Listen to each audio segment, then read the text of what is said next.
DPR bertanya nih kepada Menteri Keuangan, bagaimana kita bisa membayar utang 1.300 triliun yang akan jatuh tempo? Menteri Keuangan menjawab dengan santai dan segala logikanya, loh, 3.000 triliun aja bisa dikorupsi, masa cuma bayar 1.300 triliun aja nggak bisa? Lepasin aja lagi. Nah sekarang begini, mohon maaf. Nah sekarang kalau kamu bakal ke kita, mohon maaf. Kota DPRD Sumatera Utara dari fraksi Gerindra nyawer dan dugai. Naik keluhan dari abang kita, salam olahraga, pemain preman pensiun. Ya.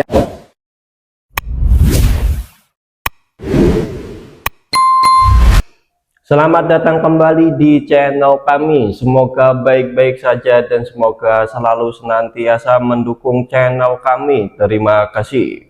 Berita hari ini banyak sekali kawan-kawan. Dimulai dari Pak Menteri baru kita, yaitu Pak Purbaya, Menteri Keuangan, yang diduga bahwa dirinya akan menjadi musuh DPR baru. Mengapa menjadi musuh DPR? Nanti kita saksikan bersama-sama bagaimana berita selengkapnya, kawan-kawan. Kemudian berita selanjutnya adalah mengenai polisi yang malas mengatasi kasus pencurian. Padahal pencurinya itu betul-betul sudah ada di depan beliau, kawan-kawan. Nanti kita saksikan lagi bagaimana video selengkapnya dan bagaimana tindakan pemerintahan Indonesia mengenai polisi ini. Dan ada lagi DPR yang nyewa LC, joget-joget, entah itu pakai uang rakyat atau apa. Nanti kita saksikan bagaimana videonya, bagaimana beritanya. Yang terakhir adalah mengenai tentang Kang Deddy Mulyadi. Di antaranya diduga bahwa Kang Deddy Mulyadi diserang lagi oleh ormas, preman ormas, kawan-kawan. Apakah betul Kang Deddy Mulyadi diserang oleh preman ormas atau tidak? Mari kita saksikan bersama-sama videonya, kawan-kawan. Kita saksikan satu per satu.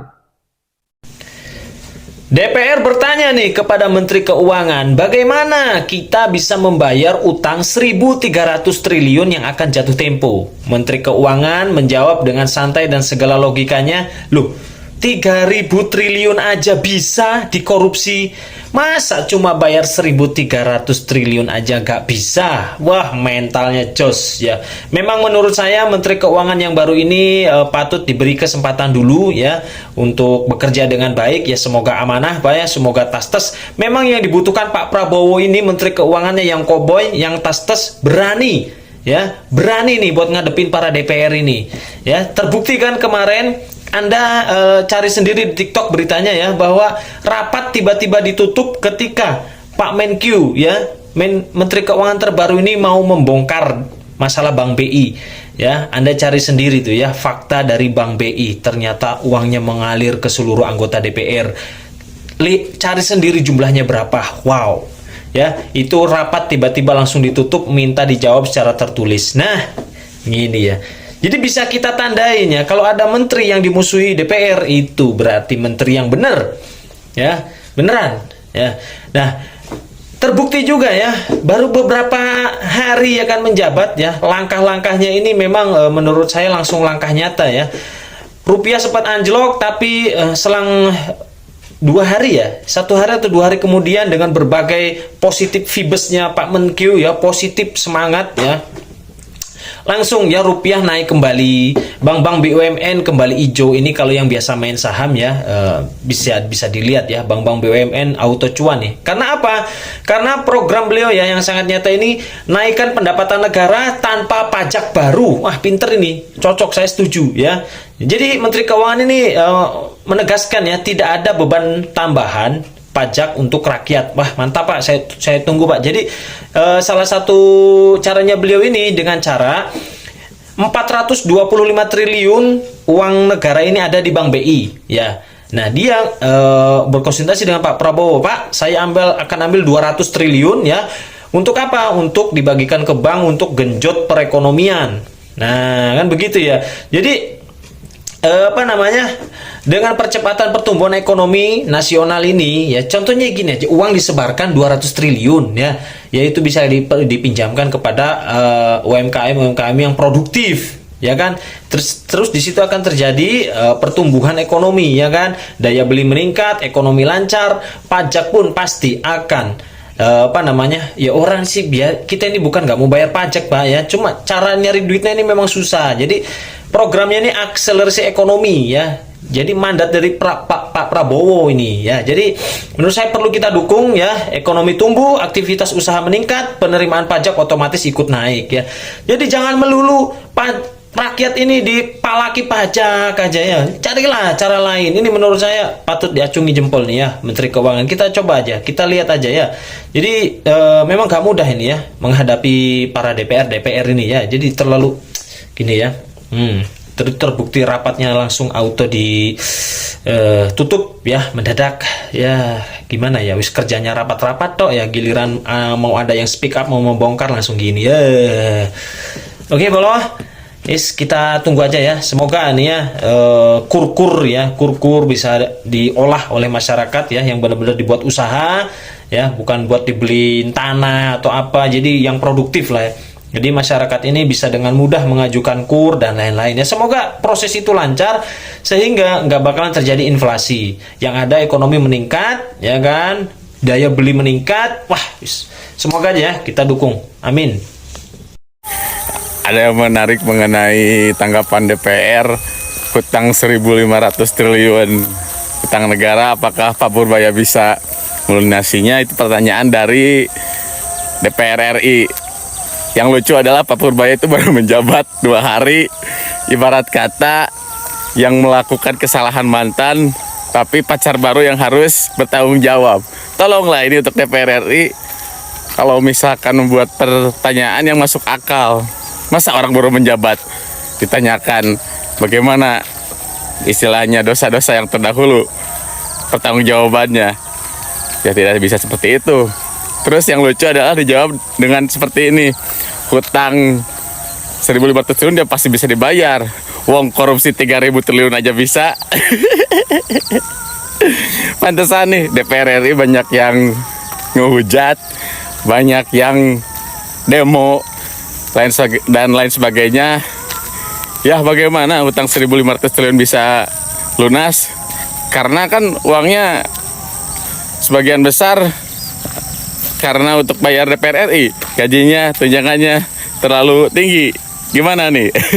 Nah, itulah mengenai tentang bahwa Pak Purbaya, Menteri Keuangan baru kita, akan menjadi musuh baru DPR karena menyinggung tentang korupsi, kawan-kawan. Berapa sekian triliun korupsi bisa dikorupsi, masa untuk bayar utang aja nggak bisa? Kurang lebihnya seperti itu, kawan-kawan, perkataan Pak Purbaya kepada DPR, kawan-kawan. Tetapi saya tidak tahu apakah ini adalah bentuk sindiran beliau kepada DPR atau tidak, kawan-kawan. Karena DPR itu sudah kita bahas bersama-sama dalam video sebelumnya, organisasi yang paling korupsi se-Indonesia, kawan-kawan. Ya enggak? Kan saya sudah membahas videonya dan saya tampilkan bagaimana data-data mengenai bahwa DPR itu organisasi yang paling korupsi di Indonesia. Oke, saya ulangi, saya tidak tahu apakah Pak Purbaya ini menyindir DPR atau tidak, kawan-kawan. Yang pastinya karena DPR itu adalah organisasi yang paling korupsi, kemungkinan akan menjadi musuh baru kemungkinan akan menjadi musuh Pak Purbaya. Mengapa? Ya karena seandainya Pak Purbaya itu kerjanya betul, ya maka akan dimusuhi oleh oknum-oknum DPR yang sering korupsi, kawan-kawan. Bukan hanya DPR saja, tetapi pemerintahan lain yang suka korupsi, pejabat-pejabat lain yang suka korupsi, kawan-kawan. Bagaimana tanggapan kawan-kawan mengenai video ini? Tulis ke kolom komentar ya. Oke, kita lanjut ke video selanjutnya. Ya, inflasi terjadi kalau pertumbuhannya di atas laju pertumbuhan potensial. Kita 6,5 atau lebih.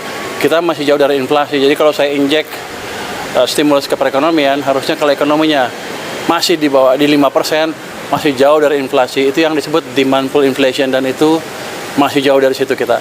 Sejak krisis kan kita nggak pernah tumbuh 6,5%. Jadi ruang kita untuk tumbuh lebih cepat, terbuka lebar, tanpa memancing inflasi.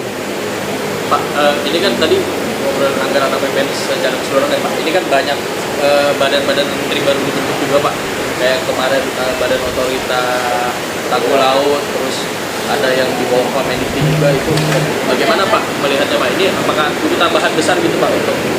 Enggak, saya pikir udah diakomodasi dalam anggaran yang sudah ada, tambahannya nggak terlalu besar. Tapi bukan itu yang jadi concern utama kita. Yang concern utama tadi adalah yang ditanya oleh Mbak itu, apakah ada dana tambahan ke daerah atau tidak? Kalau ada berapa? Itu yang sedang kita hitung. Wah, bocor ya dia? Belum tahu, masih kita diskusikan dengan DPR. Ya, nggak ada. Kita nggak akan pemotongan lagi. Kita akan Statement Pak Purbaya itu kawan-kawan, gagasan Pak Purbaya itu kawan-kawan selalu bikin ya kalau orang baru itu kaget lah, wah kok gini, itu kan. Di antaranya adalah gagasan tentang inflasi ini kawan-kawan. Coba saya bacakan berita selengkapnya dari official Ainus ya, Ainews, nah pokoknya gitu. Berita selengkapnya itu kawan-kawan ya. Menteri Keuangan Purbaya Yudi Sadewa memastikan perekonomian Indonesia masih jauh dari risiko inflasi, bahkan hiperinflasi. Menurutnya, inflasi baru bisa menjadi ancaman apabila pertumbuhan ekonomi Indonesia melampaui laju pertumbuhan potensial yang berkisar di angka 6,5%. Saat ini pertumbuhan ekonomi nasional masih berada di kisaran 5%, sehingga ruang untuk mendorong percepatan pertumbuhan masih terbuka lebar. Purbaya menambahkan, sejak krisis global, Indonesia belum pernah mencatat pertumbuhan di atas 6,5%. Hal ini menunjukkan peluang bagi pemerintahan untuk menambah stimulus ekonomi tanpa harus khawatir memicu lonjakan harga. Pemerintahan, kata dia, tetap berkomitmen menjaga keseimbangan antara percepatan pertumbuhan ekonomi dan stabilitas harga demi menjaga daya beli masyarakat. Itulah berita selengkapnya kawan-kawan. Ya, mari kita doakan bersama-sama agar Pak Menteri Keuangan baru kita itu memang kerjanya betul-betul untuk memajukan Indonesia dan masyarakat Indonesia kawan-kawan. Meskipun ya perlakuan, perkataan dan lain sebagainya itu terkadang ya itulah kawan-kawan. Kita doakan aja bersama-sama dan lihat bagaimana kerja beliau ini. Coba kita lirik pernyataan beliau yang lainnya kawan-kawan, yang membuat dirinya itu viral kawan-kawan. Coba kita saksikan bersama-sama.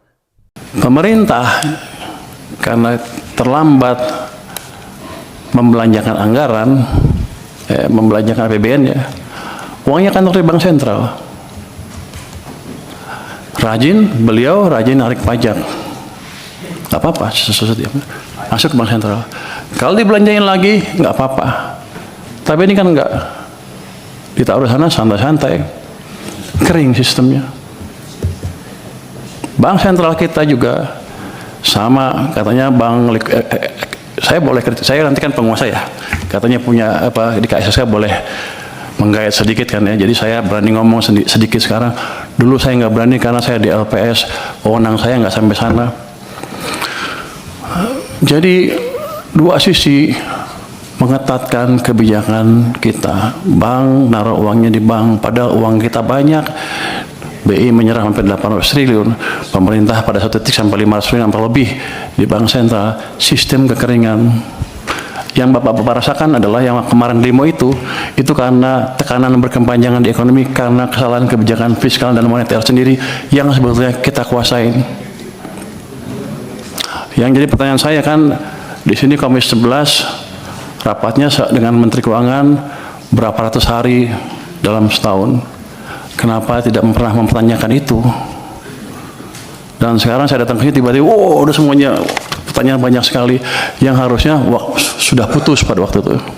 Tapi nggak apa-apa. Jadi ke depan yang saya lakukan adalah memperbaiki itu sebelum merubah yang lain-lain. Struktural lain kita bisa rubah, tapi quick win-nya di situ. Saya akan balik kondisi yang memburuk karena langkah kita sendiri. Oh gimana? Ya paling bagus kan percepat belanja anggaran. Oke, belanjanya cepat-cepat. Tapi yang kita tahu itu nggak semudah membalik tangan. Bagaimana nih tanggapan kawan-kawan mengenai tentang Pak Purbaya ini? Jangan lupa tulis tanggapan kawan-kawan di kolom komentar ya. Berita selanjutnya adalah mengenai tentang polisi yang tidak mau mengatasi kasus pencurian motor. Padahal pencurinya itu sudah ada di depan matanya kawan-kawan, di depan kepalanya kawan-kawan. Coba kita saksikan bersama-sama videonya.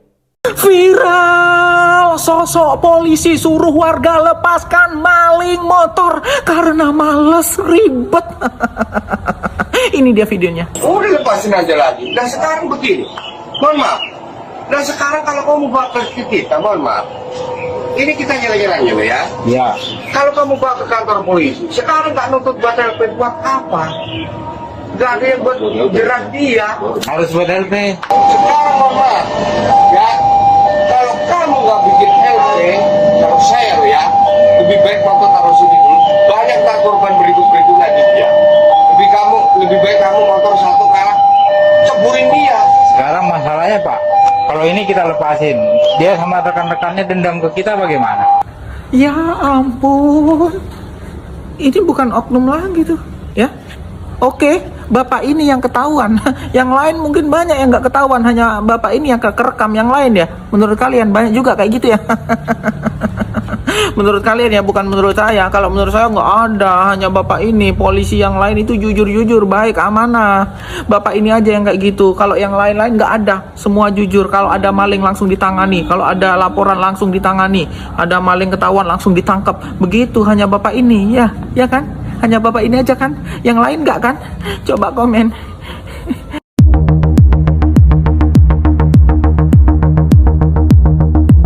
Itu realnya sendiri sebenarnya itu inti dari dialog tersebut yang memang terjadi interaksi antara korban dengan pihak polisi atau gimana sih? Atau hanya itu potongan-potongan saja atau gimana? Kalau saya tidak mau menyampaikan yang jelas, saya akan menyampaikan fakta. Faktanya bahwa pengaduan itu kan diterima, ada laporan polisinya dan tersangkanya kita amankan, barang buktinya ada, itu kan secara sudah cukup menjawab bahwa ternyata ya aduan di kepolisian sudah kita tangani dengan profesional, itu saja. Oknum tersebut sementara kita klarifikasi dan kita dalami di Propam Polda, tentunya akan kita berikan sanksi yang tegas bila mana memang ditemukan pelanggaran disiplin ataupun kode etik. Nah itulah beritanya kawan-kawan. Padahal baru-baru ini banyak sekali ketika demo kawan-kawan, oknum-oknum polisi yang meresahkan masyarakat Indonesia kawan-kawan kan. Malah ada polisi yang membuat ulah, dia tidak mau tidak mau melaksanakan tugasnya untuk pencurian ini kawan-kawan. Ya semoga aja tidak ada lagi polisi-polisi yang seperti itulah. Semoga aja polisi di Indonesia itu selalu berpihak kepada masyarakat dan lain sebagainya kawan-kawan. Untungnya kasus ini langsung ditindaklanjuti oleh pemerintahan setempat kawan-kawan. Ya kalau kawan-kawan misalkan ada oknum yang tidak benar, oknum pemerintahan pejabat, ya kawan-kawan bisalah membuat video di sosial media, karena sekarang itu serba sosial media kawan-kawan, karena sosial media lebih tajam daripada kita melapor ke pemerintahan yang belum tentu kasus itu akan diterima dengan syarat diantaranya adalah harus ada uang dan lain sebagainya kawan-kawan. Itulah pokoknya. Oke, selanjutnya adalah mengenai tentang DPR yang joget-joget menyewa LC kawan-kawan. Ya itu juga bikin resah lah. Padahal kemarin-kemarin DPR itu didemo oleh masyarakat karena perlakuan, tunjangan, gajinya dan lain sebagainya. Malah bikin gara-gara lagi kawan-kawan. Nggak ada kapoknya melihat bagaimana masa menggerebek rumah Syahroni, bagaimana masa ngegerebek rumah Uya Kuya, Eko Patrio, kawan-kawan. Ya semoga aja tobatlah DPR itu. Coba kita saksikan bersama-sama videonya. Viral, anggota DPRD Sumatera Utara dari fraksi Gerindra nyawer dan dugaim di hiburan malam. Ini dia. Di tengah kondisi pasca demonstrasi besar menuntut pembubaran DPR beberapa waktu lalu, publik kembali digegerkan oleh ulah seorang wakil rakyat. Anggota DPRD Sumatera Utara dari fraksi Gerindra, Aji Karim, menuai sorotan setelah mengunggah video saat dugem dan nyawer di sebuah tempat hiburan malam ke media sosial pribadinya. Tak hanya satu, video lain memperlihatkan dirinya nyawer seorang perempuan sambil joget. Aksi itu dinilai mencederai empati publik, apalagi Indonesia baru saja dilanda gelombang unjuk rasa yang berakhir ricuh dengan korban luka hingga kerusakan fasilitas umum. Bapak Prabowo, Ketua Umum Gerindra. Iya, Ketua Umum. Bapak Sufmi Dasko, Ketua Harian Partai Gerindra. Pecat ini kadernya ini, memalukan. Di saat masyarakat lagi emosi-emosinya sama anggota DPR, malah ini anggota DPR Sumatera Utara ini asik dugaem sama sawer-sawer. Ya Allah Pak, duitnya dari mana Pak? Duit sendiri apa korupsi? Ayolah anggota DPR sekarang tunjukkan empatinya. Masyarakat lagi berduka. Berduka kenapa? Susah hidupnya karena pejabatnya gak banyak yang bertanggung jawab katanya. Pecat Pak Prabowo, Gerindra ini, pecat ini. Memalukan partai Gerindra itu. Oh enggak, maksudnya bukan partai Gerindra yang memalukan, dia memalukan partai Gerindra, gitu maksudnya. Nah itulah beritanya kawan-kawannya. Oke, kita langsung ke berita selanjutnya adalah mengenai tentang Kang Deddy Mulyadi kawan-kawan. Yang pertama kita akan menampilkan disurati LSM Abeng Marco keluhkan pelayanan publik di Garut untuk bangun masjid wakaf. LSM itu kan ormas yang beberapa bulan yang lalu kalau nggak salah itu dibubarkan oleh Kang Deddy Mulyadi di Jawa Barat ya kawan-kawan. Nggak tahu dibubarkan atau enggak, saya lupa kawan-kawan, karena itu berita beberapa bulan yang lalu. Kemudian baru-baru ini LSM muncul lagi kawan-kawan. Ya LSM itu mengapa dibubarkan? Kalau nggak salah itu karena LSM itu preman ormas yang suka minta bantuan atas nama masyarakat, padahal kan buat kantong dirinya. Masih ingat nggak beritanya kawan-kawan? Ya semoga aja gitulah kawan-kawan lah. Coba kita saksikan aja terlebih dahulu videonya. Di fasilitas publik, fasilitas umum di lantai 2 MPP Garut ya, maaf pelayanan publik. Kepentingannya gua mau bikin PBG buat masjid. Jadi kalau udah gini kita masyarakat nggak bisa ngontak ya, tunggu aja berarti gitu kan? Ya berarti seperti itu ya. Jadi kita nggak tahu nih, nunggu aja dulu gitu. Nggak ada kontak yang bisa kita hubungin. Paling kesini Pak, kesini menantang.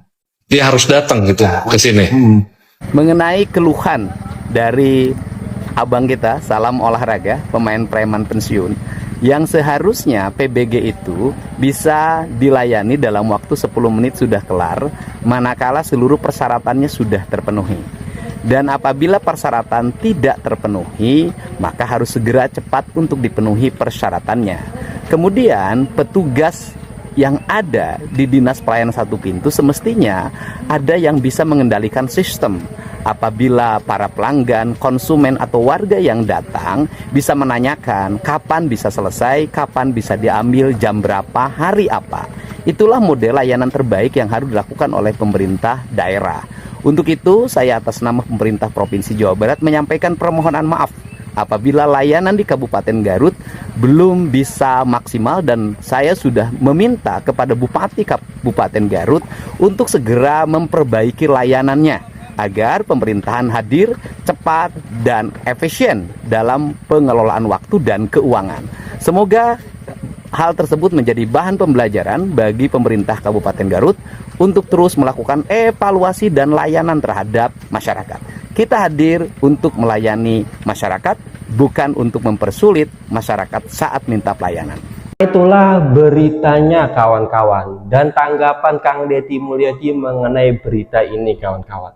Ada netizen yang mengatakan bahwa wah, preman Ormas ini sudah berani lagi, sudah berani menyerang KDM lagi. Tetapi ya, statement ini, komenan ini belum tentu benar kawan-kawan. Ya karena kan bisa jadi LSM yang menyurati itu emang betul-betul berpihak kepada masyarakat. Bukan berarti semua LSM itu ya nggak berpihak masyarakat kawan-kawan. Ya intinya belum ada kepastian lah kawan-kawan. Apakah untuk menyerang atau ya memang sekedar mengkritik untuk menjelaskan, untuk wasilah permasalahan-permasalahan masyarakat kawan-kawan. Ya saya tidak tahu lah kawan-kawan ya. Oke, kita lanjut ke berita KDM yang selanjutnya. Gubernur Jawa Barat Deddy Mulyadi ternyata menggandeng tokoh-tokoh besar nasional untuk ikut membangun Jabar. Siapa saja mereka? Yuk kita bahas. 1.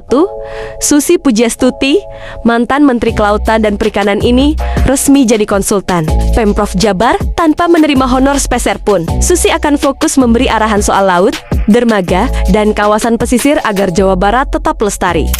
2.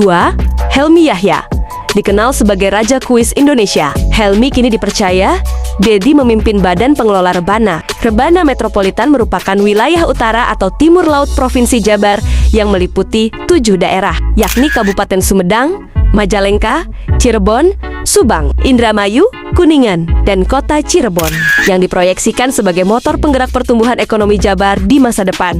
Helmi Yahya juga menjabat sebagai Komisaris Independen Bank BJB. 3. Bosman Mardigu, pengusaha dan influencer terkenal ini ditunjuk sebagai Komisaris Utama Independen Bank BJB. Kehadirannya diharapkan membawa ide segar untuk perbankan daerah. 4. Ignatius Jonan, mantan Dirut PT Kereta Api Indonesia, sekaligus ex-Menteri Perhubungan dan Menteri ESDM, namanya sempat disebut akan digandeng sebagai penasihat bidang transportasi, meski hingga kini belum ada realisasi resmi. 4 nama besar ini jadi bukti Deddy Mulyadi serius ingin membangun Jawa Barat dengan pengalaman orang-orang terbaik. Menurut kamu, siapa lagi tokoh nasional yang cocok digandeng untuk membangun Jabar? Viralnya, sosok penting di Jawa Barat, Kang Deddy Mulyadi. Sekarang kampung kediamannya ikut viral.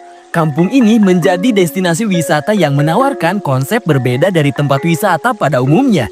Ini dia Lembur Pakuan Kang Deddy. Destinasi ini menghadirkan nuansa perkampungan tradisional yang kental dengan ornamen budayanya, hingga pesawahan yang masih alami. Suasananya sahdu pisan. Viralnya Lembur Pakuan membuat banyak masyarakat dari berbagai daerah, tak hanya dari Jawa Barat, tertarik untuk berkunjung. Salah satunya Bromin. Keindahan Lembur Pakuan semakin terasa dengan adanya taman-taman cantik di beberapa sudut kampung ini. Salah satunya Taman Buni Sora. Dan juga masih banyak lagi yang lainnya. Udah pasti bikin momen yang gak akan pernah terlupakan di Lembur Pakuan nih. Jadi buat sahabat YSB mencari pengalaman wisata yang berbeda di Subang, Lembur Pakuan bisa menjadi pilihan yang paling tepat. Kira-kira tempat apa lagi ya? Bismillahirrahmanirrahim. Assalamualaikum warahmatullahi wabarakatuh. Sampurasun. Salam mubarakah. Jika akhir-akhir ini banyak masukan dari berbagai lapisan masyarakat terkait adanya penundaan berbagai kegiatan Hari Jadi Kabupaten Sukabumi. Saya atas nama pemerintah Kabupaten Sukabumi sebelumnya memohon maaf jika kegiatan Hari Jadi berbeda dibanding dengan tahun sebelumnya. Tahun ini kami telah mengarahkan pada kegiatan yang berfokus pada kegiatan sosial yang lebih bermanfaat dan dirasakan langsung oleh masyarakat.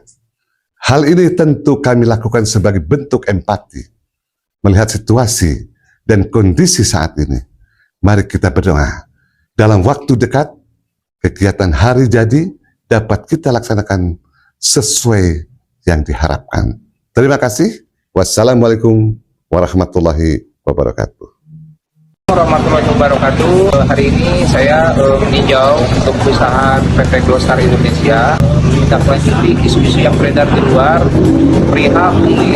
Mungkin tadi kita sudah bertemu dengan pihak perusahaan dan sudah menggali informasi, dan sampai saat ini saya pun sedang melakukan penyelidikan. Adapun nanti ada oknum-oknum yang berkaitan dengan hal ini, pasti nanti kita akan tindak lanjuti. Saya perwakilan dari tim Pak Gubernur sekaligus dari tim advokasi Jabar Istimewa. Hari ini alhamdulillah sudah dipertemukan dan difasilitasi untuk mengklarifikasi perihal ini. Dan saya tidak akan tinggal diam, saya akan terus menindaklanjuti perihal ini. Adapun oknum-oknum yang ikut beserta dengan adanya pungli ini pasti akan ditindak tegas. Untuk Pak Gubernur hari ini akan menindak tegas bagi oknum-oknum yang melakukan pungli terhadap perekrutan karyawan kota Kabupaten Sukabumi. Terima kasih, Sampurasun. Baca ribuan warga menggaduh ke lembur Pakuan. Ada yang minta KDM bayari utang sampai 4 miliar. Adisia itu mah ngarampok berenang, rek ngarampok bapak aing. Nyata dibayaran hutang 4 miliar daripada yang beneran hutang si anu 4 miliar. Mending eta duit 4 miliar teh dipake meneran jalan. Berenang bisa eta jalan sepanjang 10 km nu tadina bututnya jadi mulus daripada jang bayar hutang sia. Mikir atuh saria teh nya kalau berpakuan teh lain jang ngadu nasib. Eta teh rumah aspirasi, lamun misalkan maneh terjerat ku masalah hukumnya tah tidinya teh engke teh dibantuan di rumah aspirasi eta teh disadiakeun pengacara gratis. Terus misalkan sok sampaikeun lamun misalkan aya jalan desa anu butut gitu mau puluh-puluh tahun, kepala desana meureunnan HS gitu, itu di beneran. Atau masalah kekeringan di desa gitu, anu butuh bantuan atau penanganan ti gubernur sok atuh tanu kos kitu nu diadukeun mah. Lain mah masalah pribadi. Itu saja yang dapat saya sampaikan. Saya Taufik Ahsan. Apabila ada kesalahan mohon dimaafkan dan mohon dibenarkan.